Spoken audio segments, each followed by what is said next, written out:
Right, hopefully you can all see what I can see. I'm Emma Humphrey, MD at Genius Marketing. We are a school award-winning creative agency, and I want to talk to you today about why brand matters right now.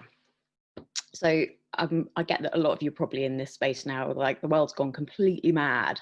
Why the hell do I need to think about brand? What I need to think about is getting sales, keeping my job, keeping the lights on, but bear with me, I'm going to explain.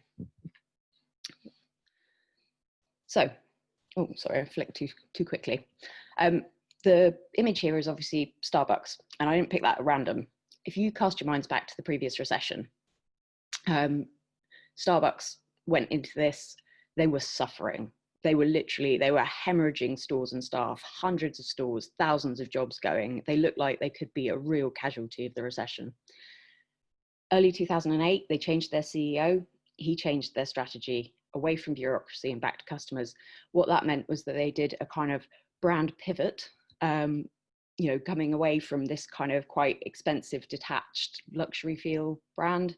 And they started working on their stores, working on their customer experience, inviting their customers to share with them. And they kind of went from this kind of aloof kind of positioning to something quite cool, caring, and sort of value added. And by changing that focus, coming back to customer and community, getting really human with their brand, they actually saved their business. So why is that relevant right now? You've had a sneak preview. We are heading for a recession. Obviously, it was kind of on the cards anyway, end of the credit cycle, various economic and political risks. But then the C word happened. And now it's not a matter of kind of how, when, where, it's happening, it's real.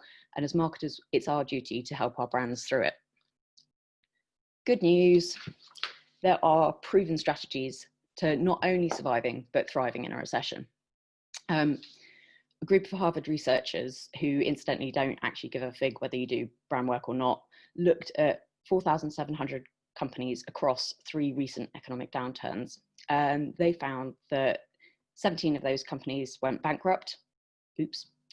And 80% of them still hadn't regained their pre-recession profits and sales 3 years after the recession. Another oops. But within this group, there were a small sliver who did really, really well, and they wanted to know why. And what they found was that companies that combined defensive and aggressive strategies. So they looked at kind of cost cutting, but very much through the lens of operational efficiency. And they still continue to invest in their future, spending on things like marketing, R&D, and new assets. That meant that they actually came out of the recession on the front foot. So case in point, my favorite subject in the whole world, chocolate. A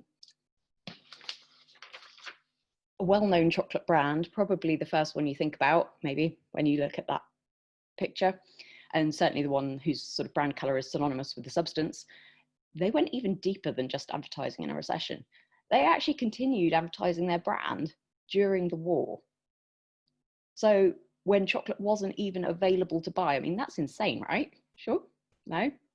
Actually, not. Because when the war finished, it was the only brand that people could remember, the one that they wanted, and ultimately the one that they bought. And that has enabled them to continue to absolutely own market share and crush their rivals, even up to present day. Can you guess who it is? Yep, you got it. Another one, cornflakes. Less of a favorite with me, but still a valid point. So, has anyone ever eaten post cornflakes? No? No, me either. So in the 1920s, the Depression, Kellogg's were up against Post. Post were the absolute category leader at that point. Everybody ate Post. Kellogg's actually doubled their advertising spend during the Depression, and they came out of that as market leader. And again, that's a position they've been able to maintain to current day. So aside from the actual kind of numbers side of things, keep advertising, do better during and after, there's another sort of set of factors at play, and that's sort of centered around psychology. So what happens in a downturn? we turn to things that we can trust because we're seeking safety and security. So if we've done the hard work of making our brand something that can be trusted, we're automatically going to get picked more often than brands who, haven't done a lot of work to earn their customers' trust. Also, brands that seem to be prominent in a recession are generally associated with stability, with reliability, with continuity. And again, that's all things that we value during a recession. This doesn't matter whether you're B2B or B2C. This is something that human beings look for when things get tough. Another interesting thing is that our ability to make memory is actually affected by stress, which I found kind of interesting. The stress thing just means that we actually find it harder to make memories and to remember things in certain contexts. Like there are some ways that stress actually makes memory easier, but for the most part, it actually makes it harder and we need more repetition to remember stuff. We also become more likely to embrace good news stories, and we will be more likely to pay attention to brands that communicate in a way that has a calming effect. So, your high energy, bouncy trouncy type communications aren't going to work as well in this sort of environment. So we know we need to keep doing marketing, that we need to keep supporting our brands. What do we do next? The first thing is to make a case in our business for continued investment in our brands. Marketing is the easy one in any kind of downturn. It's the first line item that people turn to and go, sure, we don't need that. And they cut budgets. It's the wrong thing to do if you want your brand to be strong both during the downturn and afterwards. But we can't just go, no, we're not cutting our budget, bye-bye, because that's not really a very collaborative and useful way to interact with your business. What we can do is continue to build our brands, but cut budgets where it doesn't show. So this comes back to that thing that we were talking about with the Harvard research. It's about operational efficiencies. So we can actually do our share of the immediate cost cutting required to keep the business stable, but without sacrificing our ability to build our brand. How do we build a winning brand? Next question. So, step one, make sure that everybody in your organization actually gets what brand is. So as marketers, you guys get this. You understand that the color of something doesn't make people choose your brand over another brand. You understand that that's just a way of conveying all of this good, deeper stuff around values, mission, culture, your product, service offering, all this stuff that combines to form your business's uniqueness, your brand. So we're not worried about you guys, but we do have to worry about the rest of the business because everybody else has to be on board with this as well, particularly in a downturn where money's tight. If you're going to be spending money on something, everyone's going to want to know why. So if all that stuff is brand, why does everyone make a fuss about the logo? It's quite simple, really. Our lived values, mission and culture lead to us producing truly differentiated products and services. And then people, i.e. our customers, gravitate towards the verbal and visual cues of the brand, but they're doing it because of the steps before, not because of what the actual brand looks like. Now, this is a really easy way to explain it to your boss without making them look like an idiot. So the logo is important, of course it is, but only for what it represents.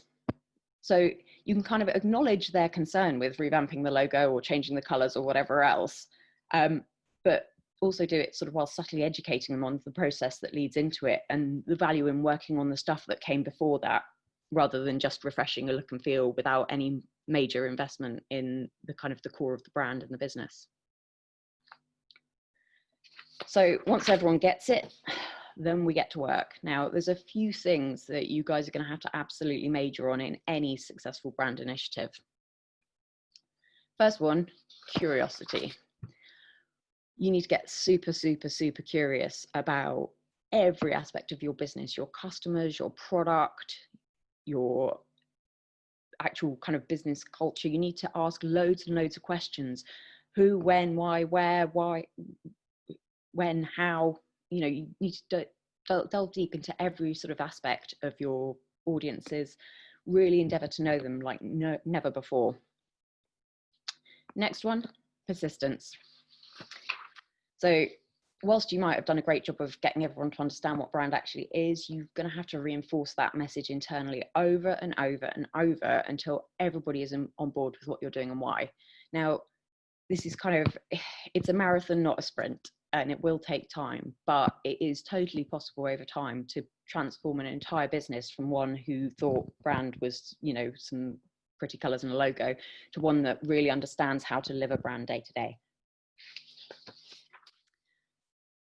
Next one, integrity. So don't try and be something that you're not just because it will sell right now.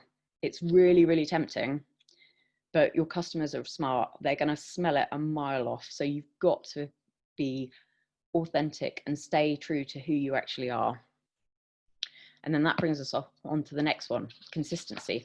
Whilst we might tweak our messaging during this period, and we'll adapt how we talk to people and the kind of things that we say, we don't change who we are at our core. We just think about how that's going to adapt and be presented in current market.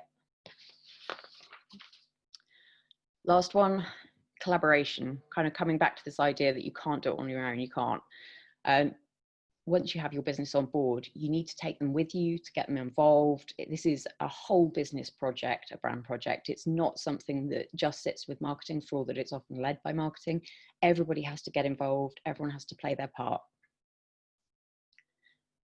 Finally, time. In our world at the moment, a lot of us are doing a huge amount of digital marketing. We're used to popping stuff out, seeing instant return, instant ROI. Brand building, it could show you ROI in 6 weeks. I mean, I've seen it happen, but it's not the norm. And the real value in any brand work is delivered over years, not over months. So, steps. If you haven't already, we need to start by finding your uniqueness as a business. If you have a look at what you're doing and you're really struggling to differentiate why you're that different from any of your other competitors, you probably haven't nailed this bit yet. You start by internal investigation, talk to everybody within the business about what they do, why it's special. Then start researching with your customers. Why do they think that you're different or special? What do they like about you? Then have a look at your prospects. What's their perception of you?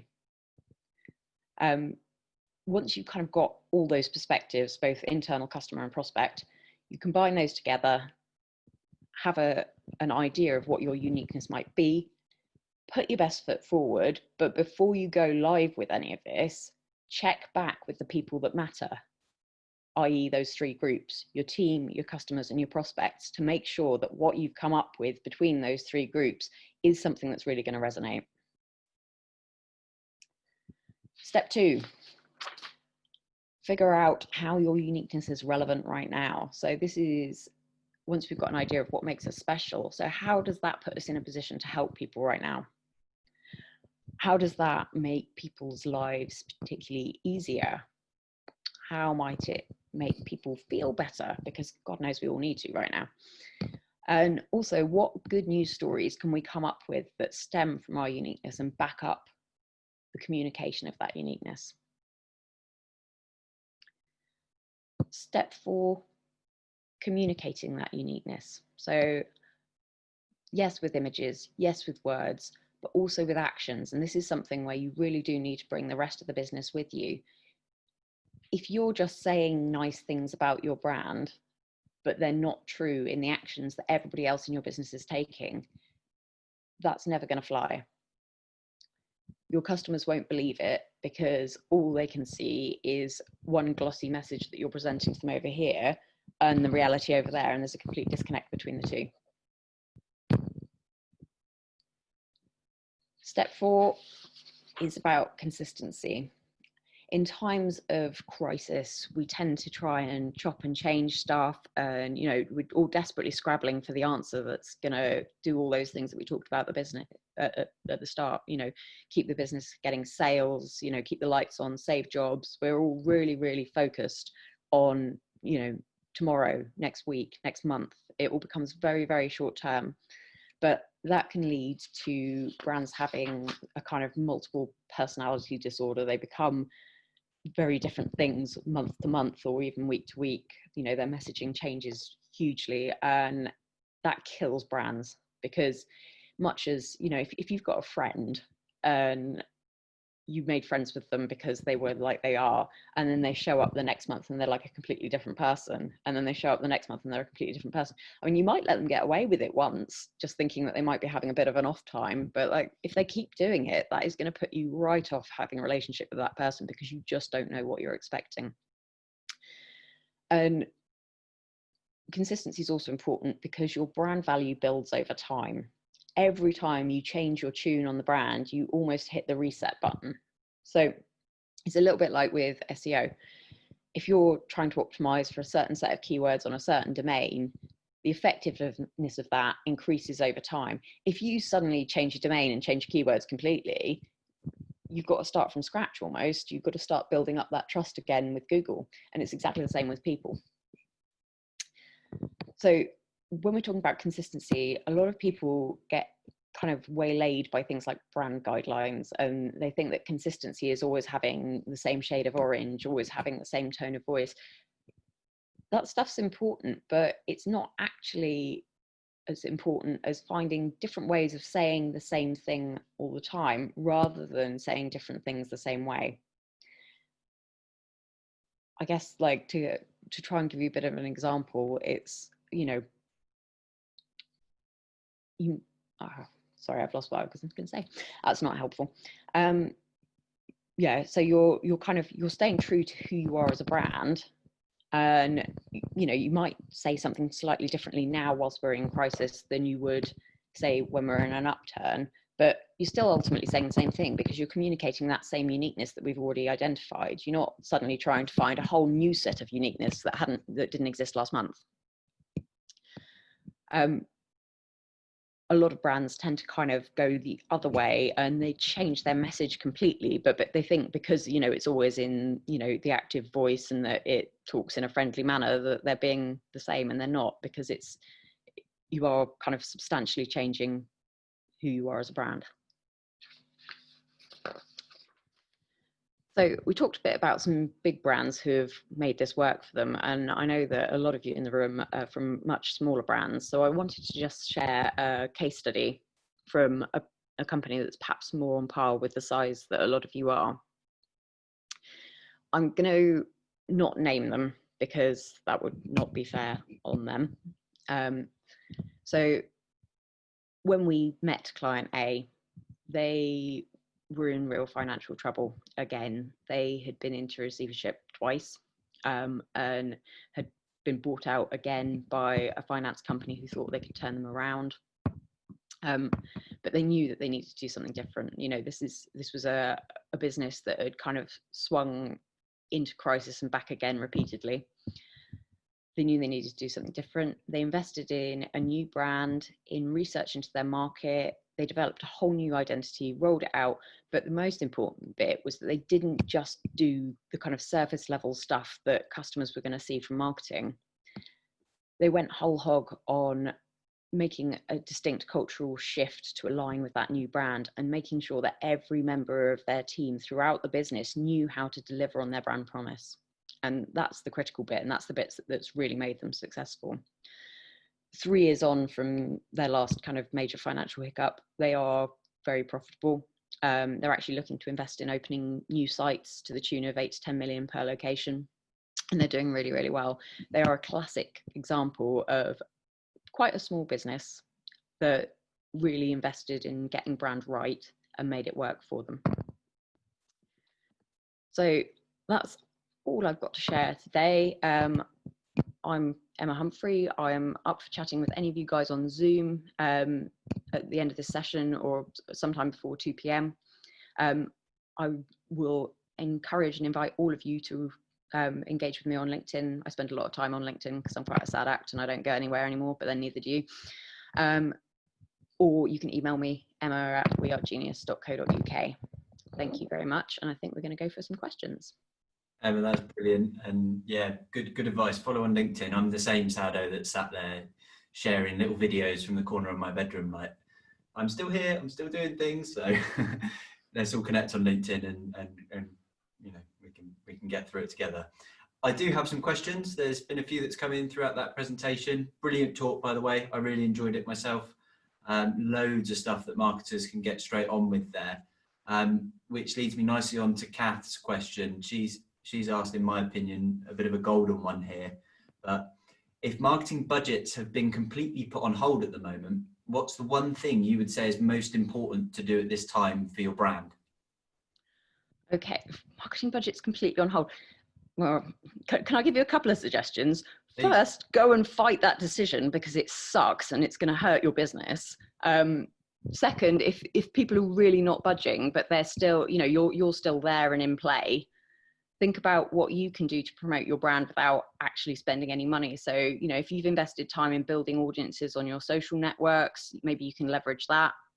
You know, if you've got email lists, software that's set up for marketing automations, you know, like anything you've already paid for that means you're not going to incur more cost, what can you do with that to, you know, to use for brand communication? But if you've got no budget at all, that is damned hard. And like the first thing I would do would be to schedule a meeting with my MD and argue why that is not acceptable. Brilliant. Alison's also asked, is there still a role for focus groups, whether it be online or, you know, face-to-face, maybe not quite right now, but in the future, in understanding where your brand is, and how do you actually gather perspectives and what tools do you use?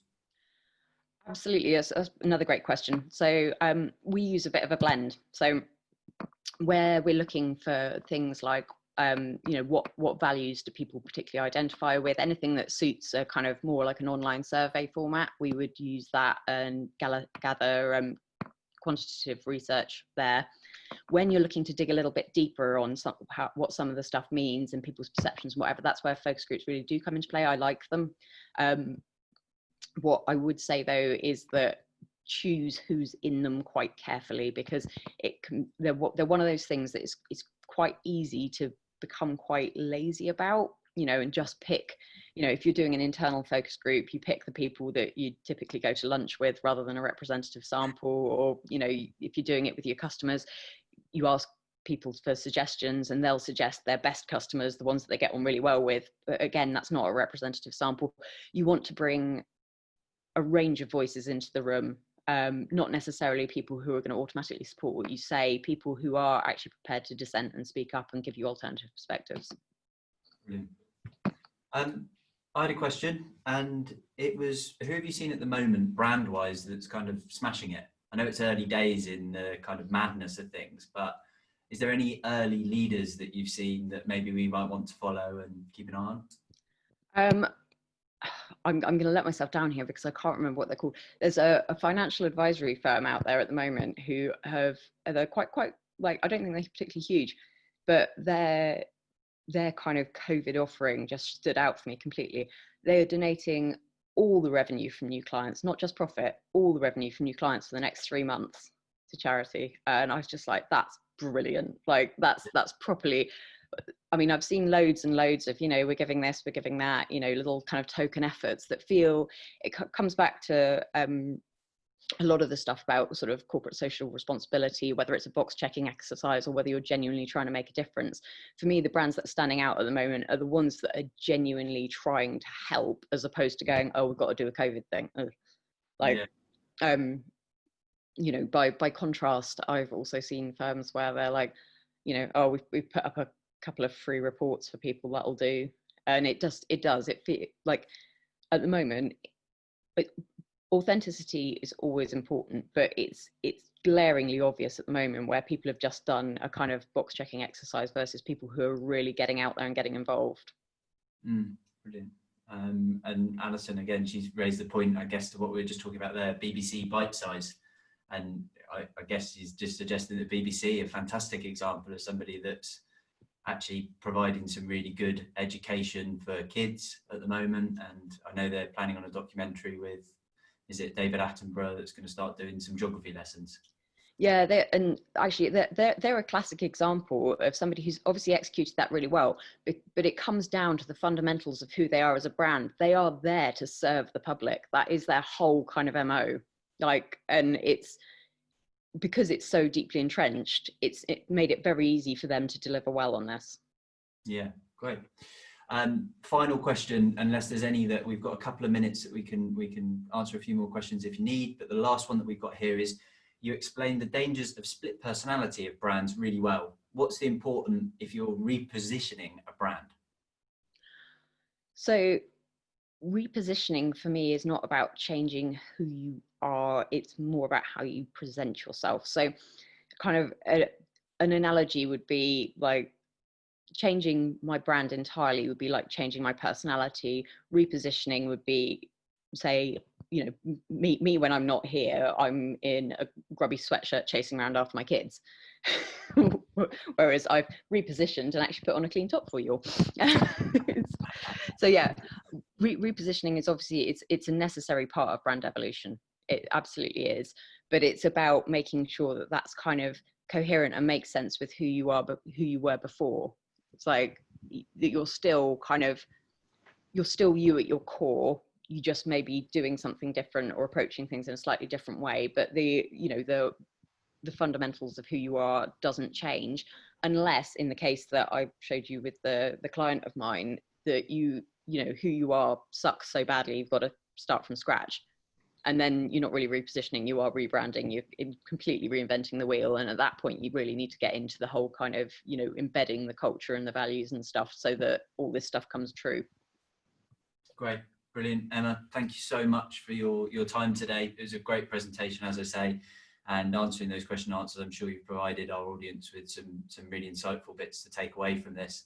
And I'd just like to say at this point, for anyone that is watching, Emma will be on hand in the virtual exhibition for the next 2 hours, a link to which is just put in the chat again.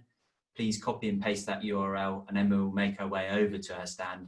And if you've got any questions specifically about your industry or something you're struggling with at the moment, all of our suppliers are on hand to really help. And you know, it's not a sales pitch. They're literally there just to help you. So I'd love to help. If anyone's struggling with anything, just pop over and we can have a chat. And you know, even if you can't do it now, just sling me an email and we'll set up a time, because I know that everyone's struggling right now.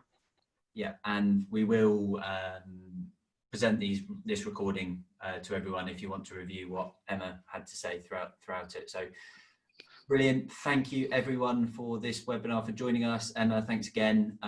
We're coming live in the next 20 minutes for our next session, which is Nick Boddington from Let's Run Social. So head back to the exhibition and I look forward to seeing you again shortly. Thanks everyone. Ash.